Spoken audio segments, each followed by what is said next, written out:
бірінші саяхат үшін ең мықты ел. Ашқан жаңа елім қалай, және Дубайдағы саяхатымның қызықсыз болуының да соны түсіндім Дубайдан кейін. Дубай де құр қалып бара жатқан сияқты сезіммен Дубайға саяхаттап барған болатын. Түркия елі қазір қаржы жағынан тиімсіз деп айта аламын. Нағыз түріктердің өмірін көргім келеді десеңіз, сол жаққа барсаңыз болады. Бірінші ел үшін Стамбулға баруды ұсынбайтын едім. Шетелге ең бірінші қай елге саяхаттаған дұрыс? Сәлем достар, бүгінгі видеода мен өзімнің 9 қалаға, әлемнің 9 қаласына саяхаттап, содан көрген білгенімді сіздерге айтатын боламын. Ақша жағынан да тиімді болатындай, эмоция жағынан, сезімдер жағынан да тиімді болатындай, қай елге ең бірінші саяхаттап шыққан дұрыс, соны айтатын боламын. Жалпы мен өзім ең бірінші сапарым Мекке мен Медине қаласына болған етін. Негізі көбісі мен бірнеше адамдардан көрдім да, басқа елдерге сапарлату мүмкіндігі болса да, одан бас тартып, ең бірінші менің паспортымда ең бірінші Мекке мен Медине қаласы болады деп ниеттеніп жүрген жандарды көрдім да, және қатты толқыдым. Себебі Алла тағала маған дәл сол біреудің арманы болып жүрген дүниені маған нәсіп еткен екен да. Өмірімде ешқашан шетелге шығып көрмегенмін, тіпті Өзбекстанға да, Қырғызстанға да барып көрмегенмін. Осы копирайтинг саласын, яғни текст жазу арқылы, Инстаграм арқылы табыс тауып, енді бастаған шағымда мен университет оқып жүрген кезде ең бірінші дәл осы қасиетті мекендерге умра сапарына барған болатынмын. Енді ең бірінші саяхат болғандықтан маған өте қатты әсерлі болды. Себебі бірінші біз самолеттен түскеннен кейін Абу-Дабиге бардық. Абу-Дабиден түсіп, ары қарай Мединеге бардық. Мединеден Меккеге бардық. Мен енді сезімдерімді ол кезде сезімдерімді айтып мүлдем жеткізе алмаймын. Себебі Абу-Дабиге түсе салысымен оның ауасын сезіне қалған кезде менің бүкіл денемнен, әрбір клеткасынан, терімнің әрбір жаңағыдай тесігінен деп айтайын ба, бүкіл денеммен мен басқа елде екенімді, басқа жердің ауасын, басқа табиғаттың тасын басып тұрғанымды сезген болатын. Бұл мүлдем бөлек сезім. Мен сол кезде қатты қуандым. Андай, ең бірінші шетелім, ең бірінші ұшаққа отырған кезім, және менің ең бірінші ұшағым да сол қасиетті мекенге апарғаны үшін мен қатты қуанған едім, қатты әсерленген едім да. Абу-Дабиде көп болған жоқ, біз бірден транзитпен келесі самолетке отырдық та Мединеге кеттік қой. Мединеде түскен кезде мен сезіндім шетелде екенімді, басқа елде екенімді.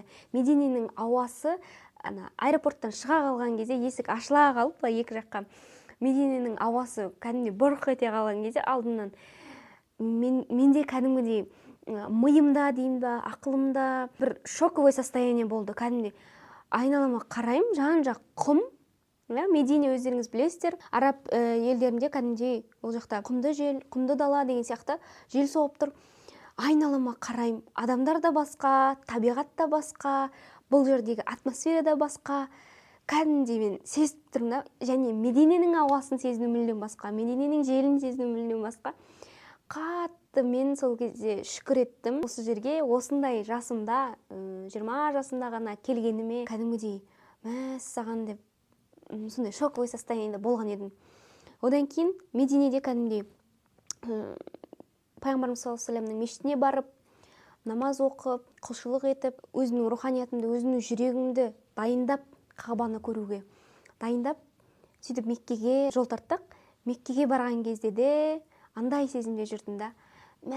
Мен тіпті қиялыма да кірмеген, арманыма да кірмеген Меккеде жүрмін ғой деген сияқты. Кәдімгідей Қағбаның алдына жеткенше жүрегім толқыған еді. Бұл менің алғашқы сапарым. Екінші сапарым ол Түркия еліне болған еді. Ол мұсылман елі, Түркия елінің біз қыздармен ешқандай турсыз, тек 4 қыз жиналып, давайте кеттік, арманымыз болған Түркияға кеттік деп жол жүріп кеткен болатынбыз. Ең бірінші Анкараға тоқтадық, Анкарадан Коньяға бардық, Конья қаласынан Анталияға бардық, Анталиядан Каш қаласына бардық, Каштан Стамбулға барып, одан кейін қайтқан едік Қазақстанға. Бұл біздің Түркияға алғашқы сапарымыз. Бірдеңеде құрғалып бара жатқан сияқты сезіммен Дубайға саяхаттап барған болатын. Қала арасында біз автобуспен жүрдік. Бұл жерде менің түсінгенім, Түркия елі сондай өз қалаларының арасында қатынауға өте ыңғайлы ел екенін көрдім да. Яғни автобусқа отыра саласың, автобус өте жайлы, өте комфорт. Кофең десе кофені береді, чайды да береді, андай печенье, жолда қарның ашпайды, анарда кино да көріп отырасың автобуста деген сияқты. Өте қолайлы қала арасында қатынау. Және қала арасында автобуспен қатынау өте күшті, себебі автобустардың терезелерін айнадай етіп сүртіп қояды, және терезе өте үлкен да, біздің Қазақстандағы сияқты кішкентай терезелеріміз өте үлкен терезе. Терезеден сен аспанды толығымен көресің, жерді толығымен көресің, табиғатты толықтай көресің да, кәдімгідей бір 3D кино көріп отырған сияқты сезімде болдым мен автобуспен қатынаған кезде. Бұл жақтан да өте жақсы әсер алдым. Және қыздармен өзіміз саяхаттап барғандықтан автобусты табу, ол жаққа бару, билеттерді алу, төлеу, жүру, тұру дейтін нәрсенің барлығын өзіміз жауапкершілігімізге алып, ол мәселенің бәрін өзіміз шешкен болатынбыз. Ол үшін де Түркия елі өте қолайлы болды. Себебі тілі бізге ұқсас. Ол жақта мұсылман елі болғандықтан, қай жерде болсын, мысалы мен намаз оқи қоюыма өте ыңғайлы болды. Тамақ жағынан да өте ыңғайлы болды. Адамдардың қарым-қатынас жағынан да өте қолайлы болған етін. Ол кезде мен 2023 жылы шыққандықтан бұл саяхатқа баға жағынан, саяхаттың, бұл сапардың құны жағынан бізде ешқандай проблема болған жоқ. Яғни ақшамыз жеткілікті болды да. Бірақ кейіннен мен осы жылы 2025-те Түркия еліне бір ай өмір сүріп келдім. Сол кезде түсінгенім, Түркия елі қазір өте қатты қымбаттаған ел.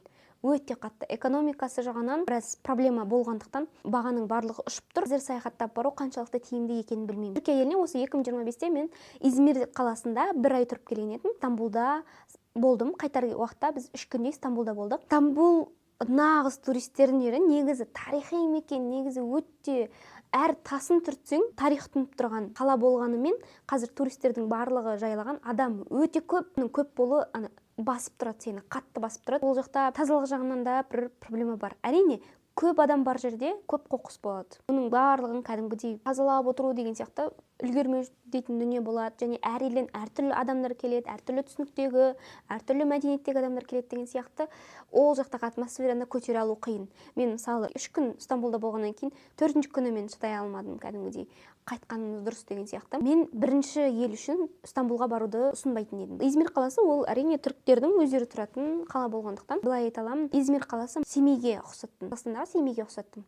Тыныш, өзімен өзі аса қатты бір дүркіреп тұрған ештеңе жоқ. Алматыдағыдай жастардың жалынды бір өмірі жоқ, но сонда да өзіндік бір тыныштығы, өзіндік бір әдемілігі бар. Менің психологиялық тұрғыда қатты миымда өзгеріс алып келген қала Измир қаласы. Нағыз түріктердің өмірін көргім келеді десеңіз, сол жаққа барсаңыз болады. Ол жерде бірақ туристерге арналған дүниелер көп емес. Ол енді Түркия елі. Түркия елі қазір қаржы жағынан тиімсіз деп айта аламын саяхатқа. Одан кейін мен Дубайға саяхаттап бардым. Дубайға мынандай оймен бардым да, барлығы барып жатыр, барлығы Дубайды көріп жатыр, мен қалып бара жатқан сияқтымын деген сияқты оймен бардым. Бірдеңеде құрғалып бара жатқан сияқты сезіммен Дубайға саяхаттап барған болдым. Дубайда зданиялар өте биік, үлкен, айналаңның бәрі биік ғимараттар, Бурдж Халифа бар, оны көресің. Мен Дубайға жалғыз, турсыз, туыссыз, құр өзім барған едім да. Бір жаманы саяхатқа жалғыз шықпау керек екен. Мен соны түсіндім Дубайдан кейін.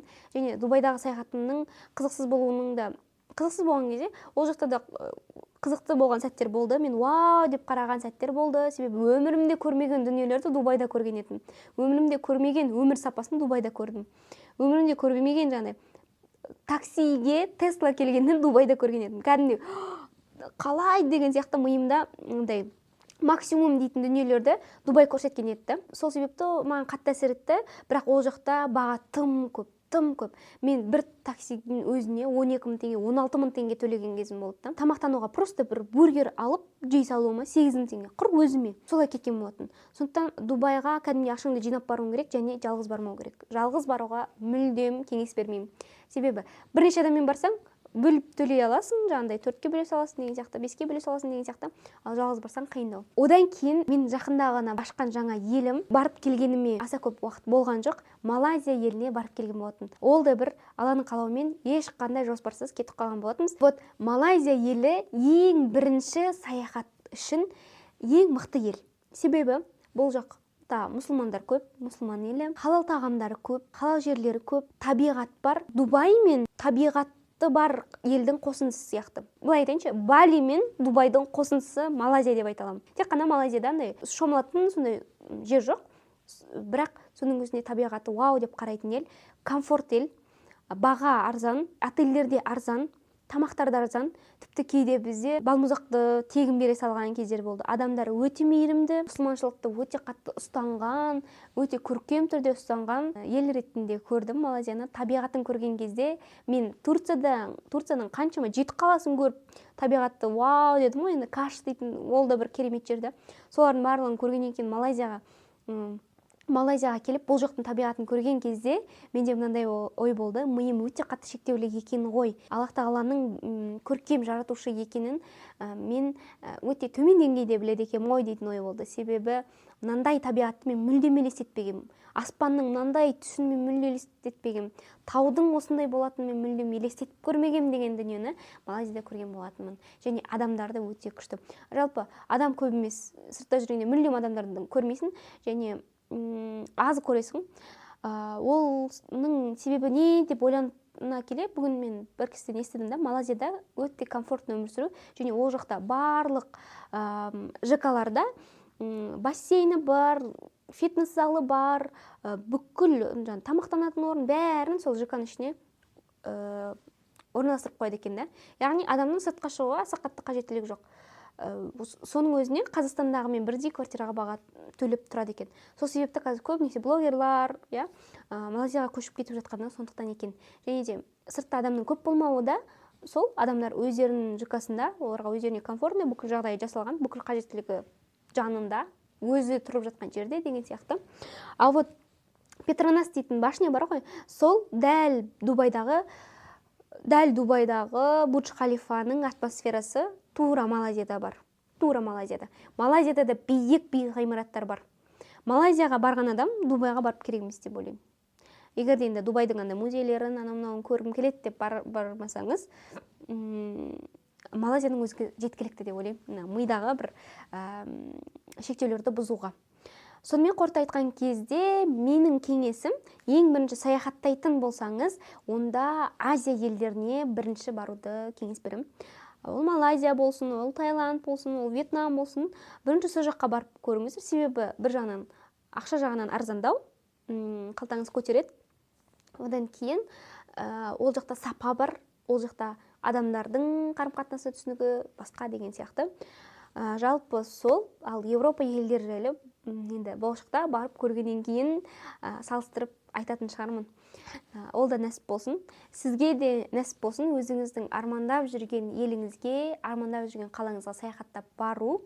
Және сол жолда сізге өте үлкен бір мүмкіндіктер ашылуын тілеймін. Осы видеоны соңына дейін көргеніңізге рахмет. Егер видео пайдалы болса, сақтап алыңыз, лайк басыңыз, комментарий жазыңыз және дәл осы парақшаға тіркеліп қойыңыз.